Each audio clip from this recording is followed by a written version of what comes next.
Hello po mga kababayan, kamusta po kayong lahat? And once again, welcome back to another episode of Simply Talkies Vlog.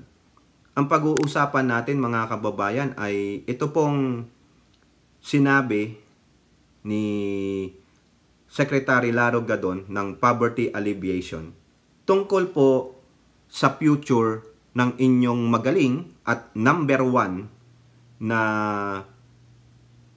gabinete ng gobyerno, no, na si Sara Itok-Itok Tamilmil Duterte. Kasi po isa sa mga presko ni Larry Gadon, nabanggit niya po ito, no, talagang maaasar dito ang mga dutae. At meron na silang pangsusuplak kay Gadon, no?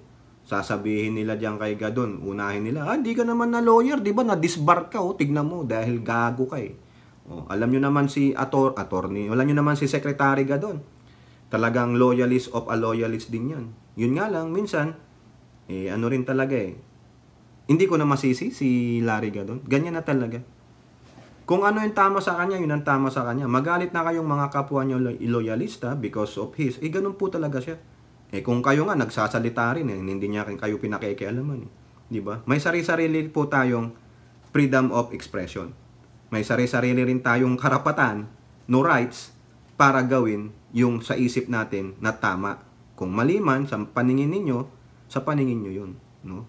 You can never dictate somebody because it's against your paniniwala. No? Remember, you have your own freedom, they have their own freedom. You have, kumbaga, afforded naman sa inyo, pero iba-iba lang kayo ng paniniwala. Pareho man kayong nasa loyalist group, pareho man kayong nasa supporter ng Pangulo, pero minsan nagkakaiba ng pananaw. Pero ang main goal is to protect and still support this sitting administration. So, kasi yun ang naririnig ko eh. Kasi nagdaldal na naman si Gadon eh. Yan na naman tayo eh. Ganyan na naman tayo eh. Pwede nyo bang pigilan yun? Pwede nyo pigilan? Hindi pag pinigilan nyo, ano sasabihin ng iba? You are suppressing my rights. I-invoke ang kanya ng constitutional rights, di ba? Pero bago po tayo magpatuloy, tayo po ay magbibigay pugay at pasalamat sa lahat ng ating channel members, followers, subscribers, nagla-like at nagsishare ng ating mga videos. No, sa mga nagbi-video replay, sa lahat po ng mga nagsishare ng kanilang blessings. At ganun din salamat sa katuwang natin diyan sa ating mga video premiere sa chat box at comments. Yun na lang po, no? I think na-shout out ko na lahat kayo kanina sa ating unang video. Okay? So, eto po, dalawang video ito, uunahin natin yung sinabi ni attorney ako ng Batorne na lang, Batorne. Secretary Larry Gadon tungkol sa future candidacy, future political aspiration ni Itok-Itok sa 2028. At itong isa pong video, mukhang dito na naman gagamitin to ng mga Dutertes, no, para ipangsampal kay Gadon. No? Ito po mga kababayan, panurin muna natin yung tungkol kay Itok-Itok. Itok-Itok. Ito po. Mga Duterte supporters at yung mga Duterte vloggers at yung mga TV radio host na araw-araw ay tinutuligsa si Presidente Bongbong Marcos, tinatawag nilang bangag at drug addict.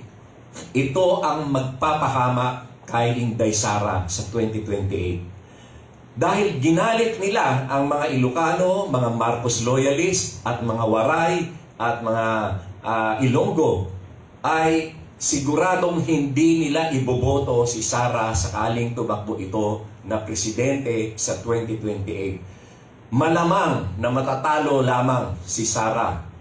In fact, kung maglalaban sila ni Leni o one-on-one, ay matatalo pa rin si Sara. Sapagkat si Leni ay may solid na 15 million votes. Kung tatanggalin mo yung Marcos votes at Marcos loyalist, mga Ilocano votes, na napakalaki niyan ha. Isipin nyo, Ilocos Norte, Ilocos Sur, Pangasinan, La Union, Cagayan, Isabela, at yung mga Ilocano sa Mindanao. Napakaraming Ilocano sa Mindanao at saka sa Cebu.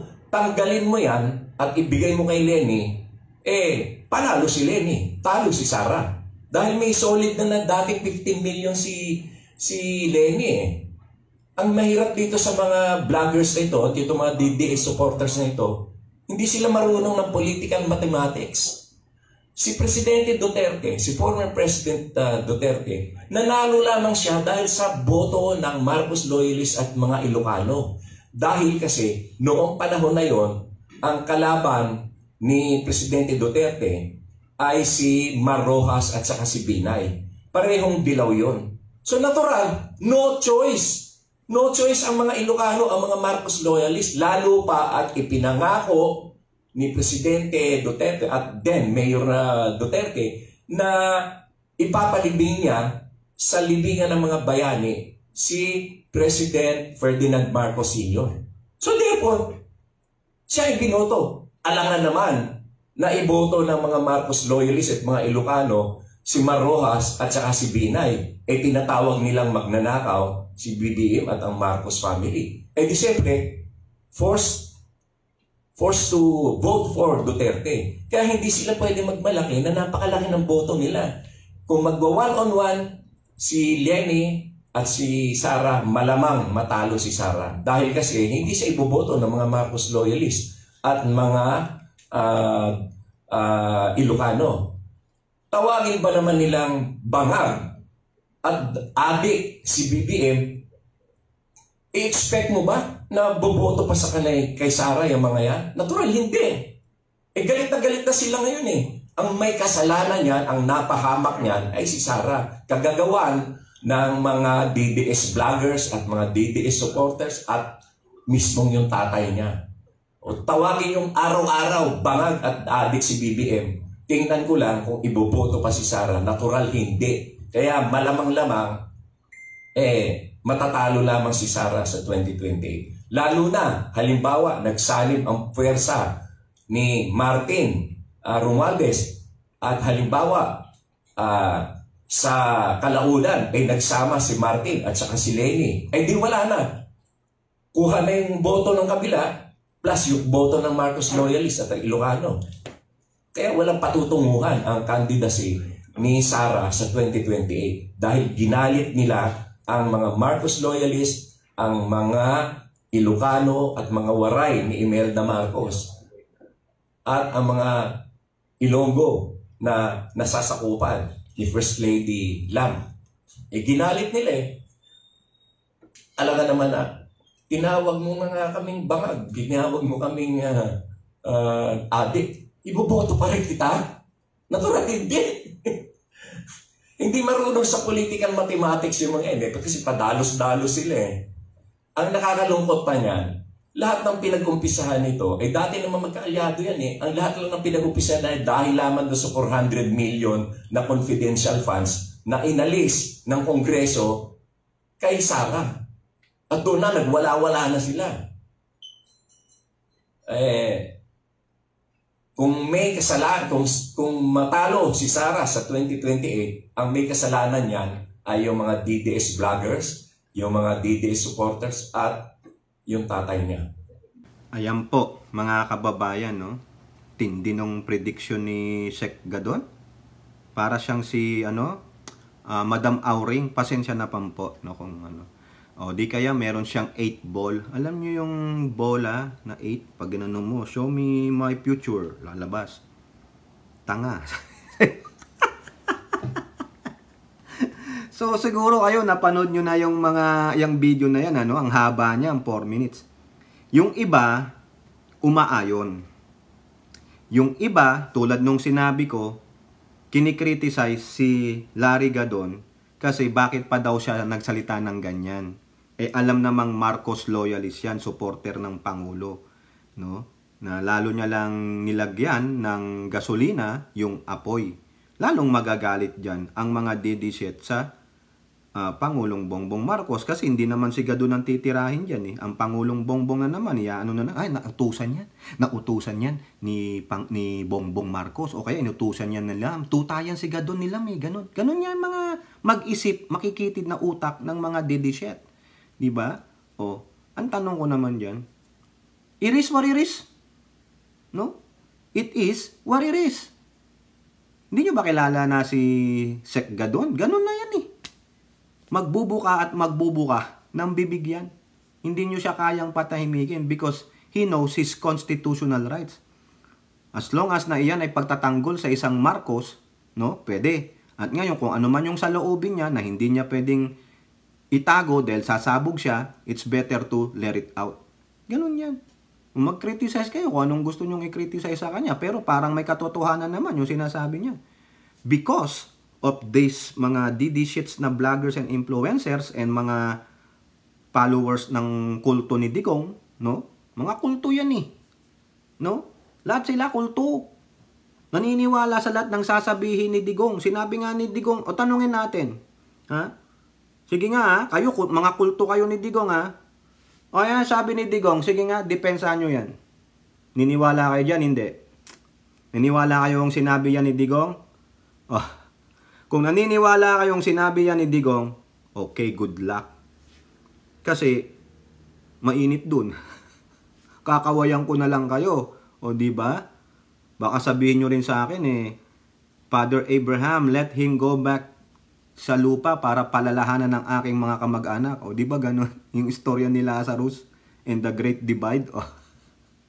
Di ba? O, sige nga, depensa nga kung naniniwala kayo. Kung di kayo naniniwala, so therefore, mga peking Digong supporter kayo kasi ayaw yung paniwalaan to. Ala kayong lusot. Yun na lang Ha? Yung mga nagagalit namang mga Marcos loyalists at supporter kay Larry Gadon, yun ang pakialaman. No? Ganun na siya. At least meron tayong kakampi na merong matalas ang dila na kayang sumoplak, mag-real talk sa mga to.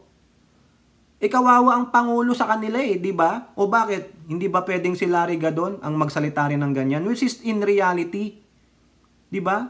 Ako sasabihin ko rin ganyan din, apektado yan. Matagal na. Simula, Larry Gadon, hindi yung sa kinuhanan siya ng 400-something million na CIF.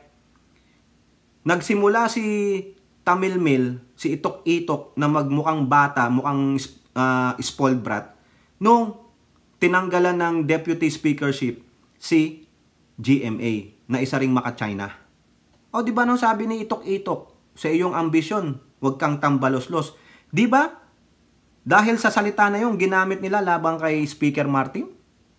Oh, hindi naman niya sinabing si Speaker Martin, pero dahil nga makikitid ang utak ng mga didishit, inalud nila. Sinabi nila si Martin yan. Kasi nasa lower house si Gloria pero tingnan nyo, nasaan si Gloria hanggang ngayon? Bumitaw ba siya sa lakas CMD? Hindi. So, patunayan ng mga didishit na yung tambaloslos na sinasabi ni Itok-Itok ay si Speaker Martin. Diba? Isipin nyo, kung tambaloslos si Martin at tinanggal niya si Gloria, bakit si Gloria nag-stick pa rin sa partido nila? She's still there. Diba? Yung maka-China rin na yan. Diba, Elora? Oh. Kaya huwag kayong magalit kay Gadon. Totoo yan. Ako na umaayon ako kay Gadon. Dahil sa kayabangan, kahambugan, at fake news ng mga dedeshit na vloggers and influencers, apektado si Sara. Kita na namin yan, yung ginagawang katarantaduhan ng mga vloggers ninyo. At the same time, si Itok-Itok din, di ba? Yung mga galaw niya, pananalita niya, di ba? O, nakita nyo? Kaya nga nabansag ang Itok-Itok. Sino ba yung nagbansag ng Itok-Itok na yan? Di ba? Magaling yun, magaling. Okay?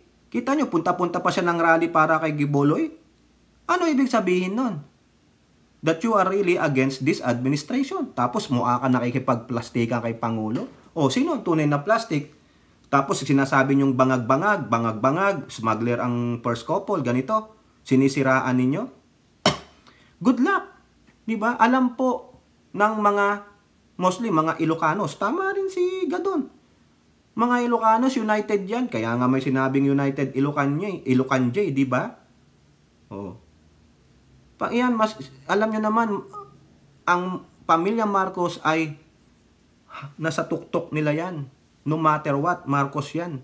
Oh, tapos pagdating ng eleksyon, hihingin nyo ang kanilang boto. Good luck. Kaya tama lang si Gadon, yung sabi ni Gadon. Hindi lang sa mga Ilocano, sa mga nasasakupan ni Martin, nasasakupan ni Lam, yung mga kababayan ni Madam Imelda, Waray, Ilonggo, sinisira nyo sila eh. Na wala naman kayo nilalabas na ebidensya. Tapos pagdating ng election, ganito. Good luck. No? Biruin nyo tama rin yun. Yung sinasabi, ulitin natin, tama pa rin si Gadon. Para akong si Mayor Alice Go. No? Your Honor, lumaki po ako sa farm. Tama rin siya. 32 million, sabihin nyo yung boto ni Tamil Mil. Tanggalin nyo ang Marcos loyalists and supporters. Sino lang boto niya? Di yung mga DD shit. Sa 32 million, 20% lang sila dyan. What is 20% of 30 million? Ilan? 6 million. Yun lang ang boto niya.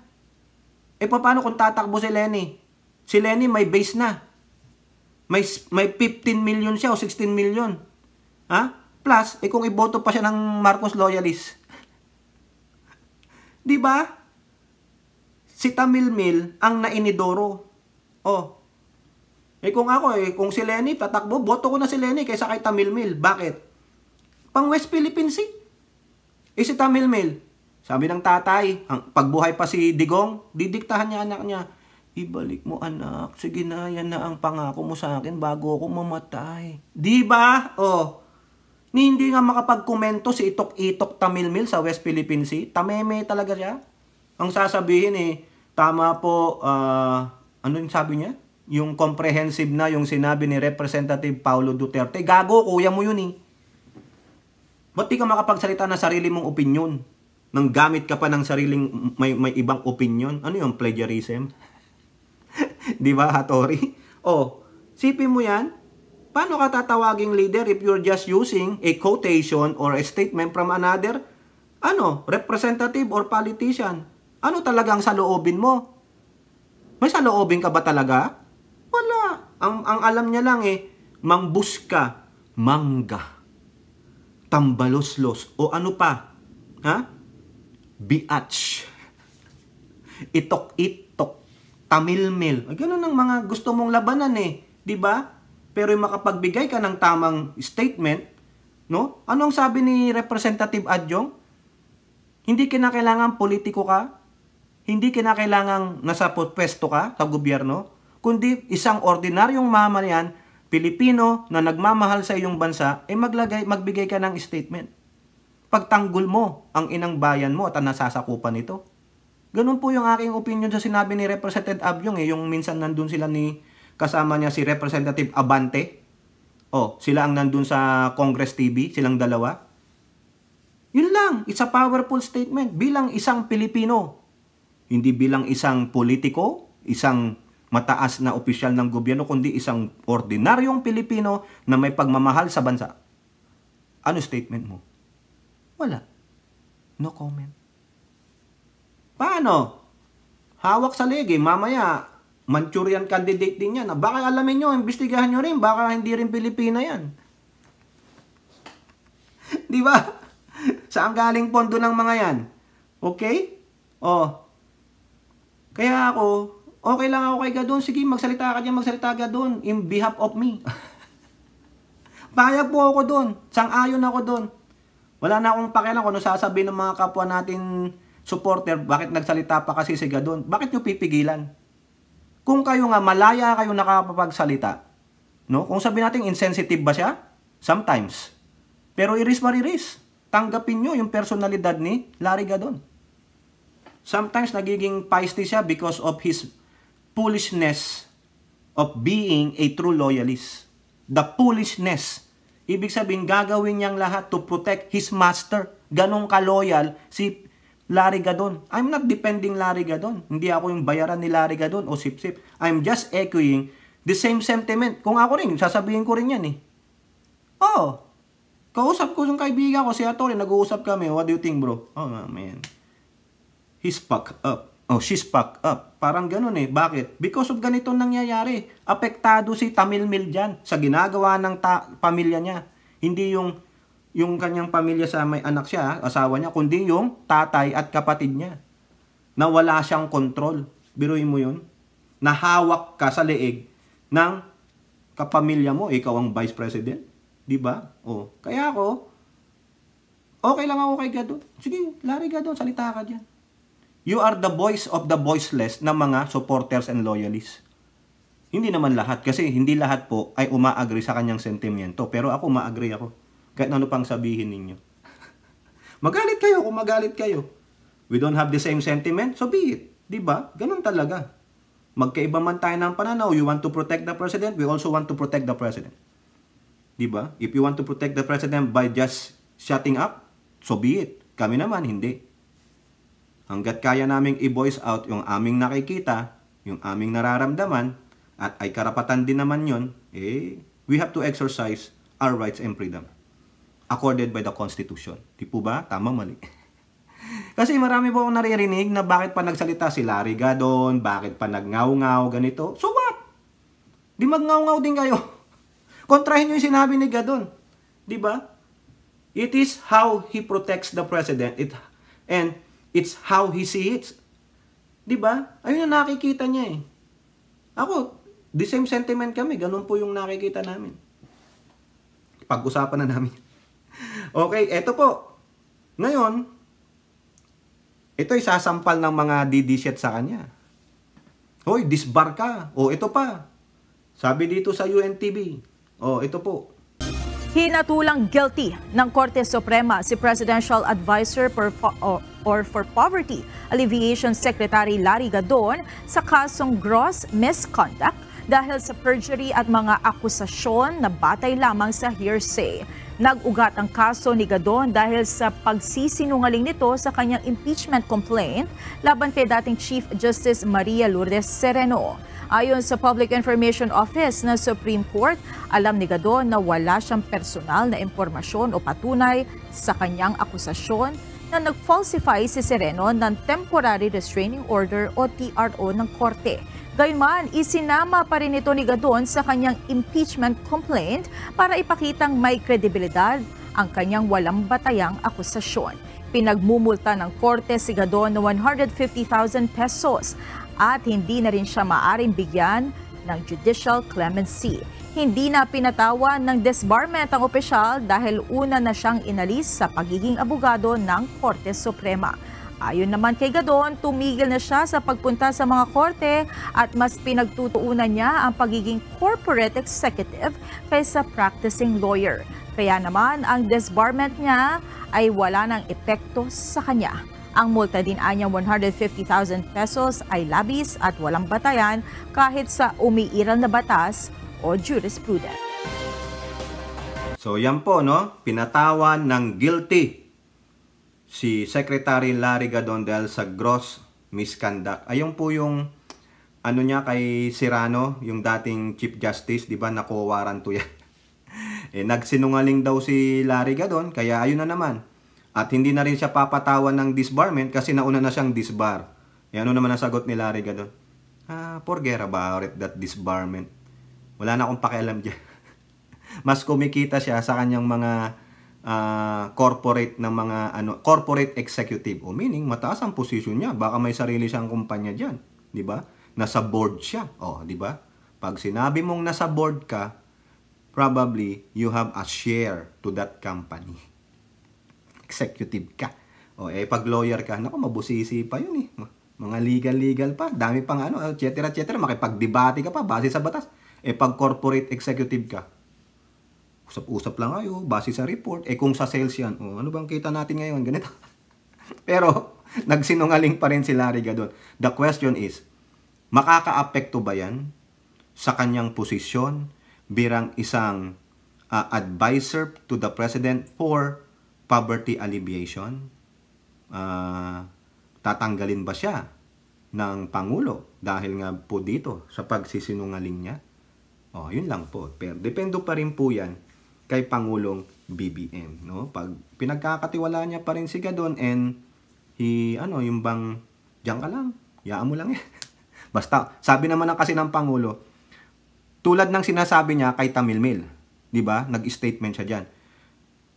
Ginagampan naman trabaho, maayos naman ang trabaho, at hindi naman nagsasabing hindi kaya, bakit mo aalisin? Ganun lang yung pagkaka-paraphrase ko, ha? Not verbatim yon. Yun po yung aking pagkakaintindi kasi na-vlog na natin yan eh. Si Gadon, ginagawa ba niya ang trabaho niya? Yes. 'Di ba? Marami na po siya napuntahang mga eskwela na kung nagkaroon sila ng yung mga feeding program. Nagdadala siya ng mga Nutriban, enhanced Nutriban. Hindi tulad nung Nutriban na inabot namin nila, hindi si Clark-Clea, matanda niya si Clark-Clea. Lola na nga yan si Clark-Clea. Siguro inabot namin ni hindi rin si Hattori. No? Mas matanda sa akin niya si Hattori saka si Mami Peng. No? Wala akong kaedad sa inyo, 21 lang ako eh. Si Mami Peng, hindi po 21 yan. Hindi ko nakasama yan si Mami Peng. Nag-advance na po siya. Wawa si Mami Peng. Mami Peng, shout out. Diyan ka lang. Beauty rest ka muna, beauty rest. O kayo po, mga kababayan, masasabi ninyo. No? Yung nag-ala Nostradamus si Larry Gadon. At eto nga po, siya po ay found guilty sa gross misconduct sa kanyang kinaso kay former Chief Justice Serrano na ousted through quo warranto. Tatanggalin kaya siya ng Malacanang? O, yan po. Comment down below and don't forget to like and share. Hope to see you on the next videos. Bye-bye. God bless.